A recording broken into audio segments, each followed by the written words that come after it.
This is Info Live TV Headline News, June 15th. I'm Daniel Ben-Nun.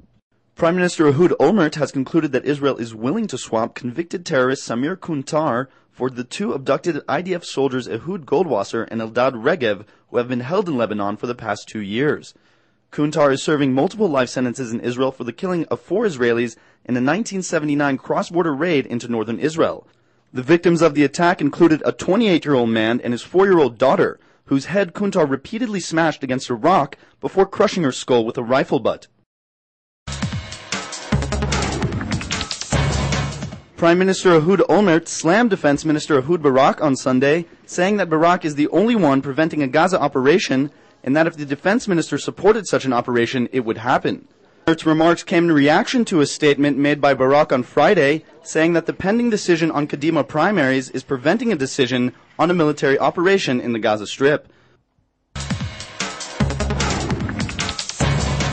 More than 100 farmers from Gaza vicinity communities rallied near the Sufa crossing in an attempt to block the transportations of goods from Israel into the Gaza Strip. The farmers were protesting the ongoing rocket fire from Gaza on Israel and were attempting to stop dozens of trucks from delivering supplies into Gaza. The farmers said that as long as Gaza area communities suffer from constant rocket fire, Israel should halt all shipments and humanitarian aid to the Gaza Strip.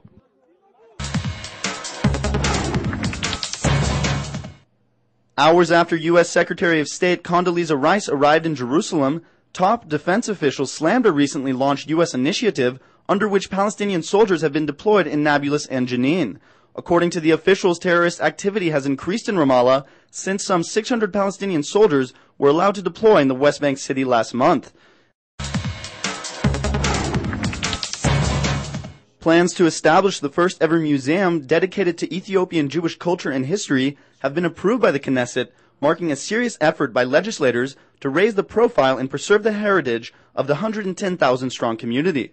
Last week's legislation was unanimously backed by more than 80 members of Knesset from across the political spectrum and will now be set into motion by the Knesset Committee for Immigrant Absorption and Diaspora Affairs.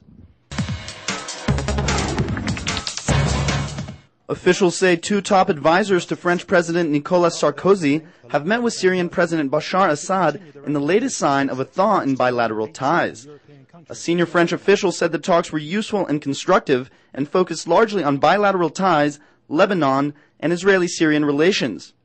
Thank you for watching Info Live TV, Israel's only internet television network that broadcasts in 4 languages from Jerusalem to the world.